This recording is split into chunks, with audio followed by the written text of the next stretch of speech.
বাস্তুশাস্ত্র অনুসারে দক্ষিণ ও পূর্ব দিকে পা রেখে ঘুমানো কখনোই উচিত নয়, কারণ পূর্ব দিকে সূর্যোদয় হয়।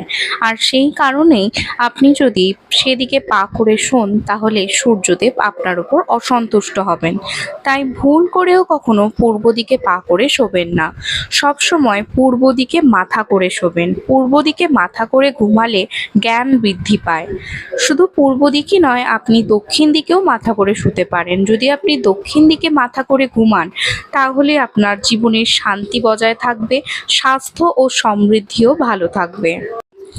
রাত্রে বা দুপুরে যখনই হোক না কেন আপনি কখনোই এঁটো বাসন ফেলে রাখবেন না। যদি এঁটো বাসন ধুতে না পারেন তখন বাসনগুলিকে রান্নাঘর থেকে বাইরে বের করে রাখুন। রান্নাঘরের মধ্যে এঁটো বাসন থাকলে মা লক্ষ্মী অসন্তুষ্ট হন। বিছানায় বসে খাওয়া দাওয়া করা কখনোই উচিত নয়, যথাসম্ভব এটিকে এড়িয়ে চলার চেষ্টা করুন। খাওয়ার সময় যথাসম্ভব কম কথা বলারই চেষ্টা করবেন। খাওয়ার সময় কথা বলা কখনোই উচিত নয়, এতে আপনার স্বাস্থ্য খারাপ হতে পারে। বাড়ি থেকে কেউ চলে যাওয়ার পর কখনোই খুব জোরে দরজা বন্ধ করবেন না। অনেকেরই সন্ধ্যার সময় ঘুমানোর অভ্যাস থাকে, কিন্তু এটি করা কখনোই উচিত নয়। সন্ধ্যাবেলা আমরা হিন্দুরা মনে করি এই সময় আমাদের সন্ধ্যা দেওয়ার সময়। এই সময় কখনোই শুয়ে থাকবেন না, এই সময় দেবী লক্ষ্মী আমাদের বাড়িতে আসেন। তাই চেষ্টা করবেন এই সময় শুয়ে না থাকার। তবে যদি বাড়িতে কোনো বাচ্চা বা রোগী থাকে সেই ক্ষেত্রে ব্যাপারটি আলাদা, তখন তারা নিশ্চয়ই ঘুমাতে পারেন। বাড়িতে কোথাও মাকড়সার জাল হতে দেবেন না, এটিও কিন্তু অপরিষ্কারের একটি লক্ষণ।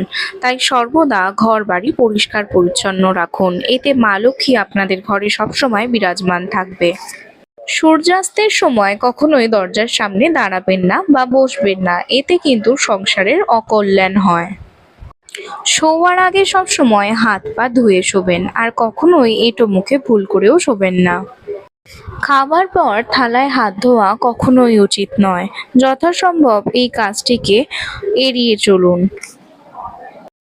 আপনার সাধ্যমতো ফুলমালা দিয়ে ভগবানকে পুজো দেবেন। ফুলমালা যখন শুকিয়ে যাবে তখন সেটিকে আর বাড়িতে রাখবেন না, সেটিকে অবশ্যই জলে ভাসিয়ে দেবেন।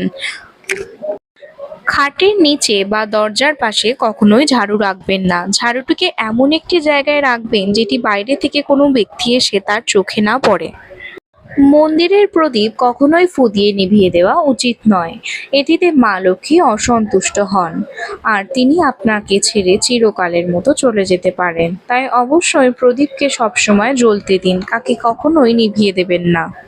কখনোই বেশি রাগারাগি করবেন না, যথাসম্ভব নিজেকে শান্ত রাখার চেষ্টা করবেন, এতে সব দিক ভালো থাকবে। রাত্রিবেলা ঘুমানোর আগে সবসময় ভালো চিন্তা করুন, কখনোই খারাপ চিন্তা করবেন না। কারণ আপনি যদি খারাপ চিন্তা করেন সেই খারাপ জিনিসটাই আপনার মাথার মধ্যে ঘুরতে থাকবে, আর আপনি স্বপ্নে সেটাকেই দেখবেন।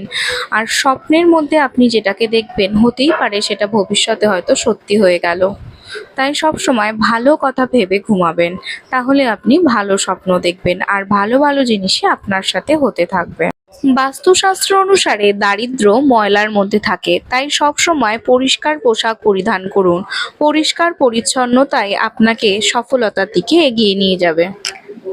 প্যান্ট বা শার্টের পকেট ছিঁড়ে গেলে তাকে যত তাড়াতাড়ি সম্ভব সেলাই করে নিন। বাস্তু নিয়ম মেনে ঠাকুর ঘর বানানো উচিত, আর ঠাকুর ঘরে একটা দেবতার একটাই ছবি লাগাবেন, তার বেশি ছবি কিন্তু লাগাবেন না, এটা কখনোই উচিত নয়। ঘুমানোর আগে নিয়মিতভাবে ঈশ্বরকে ধন্যবাদ জানাবেন, কারণ আপনি আজকে যেরকম সুস্থ স্বাভাবিক জীবনযাপন করছেন এটি কিন্তু সম্পূর্ণই ঈশ্বরের আশীর্বাদে। তাই কখনোই ঈশ্বরকে ধন্যবাদ জানাতে ভুলবেন না। সব সময় খাওয়ার আগে এবং ঘুমানোর আগে ঈশ্বরের কাছে প্রার্থনা করে তবেই ঘুমাবেন, আর ঈশ্বরকে অবশ্যই ধন্যবাদ জানাবেন। সন্ধ্যাবেলায় ঘর ঝাড়ু দেওয়া কখনোই উচিত নয়।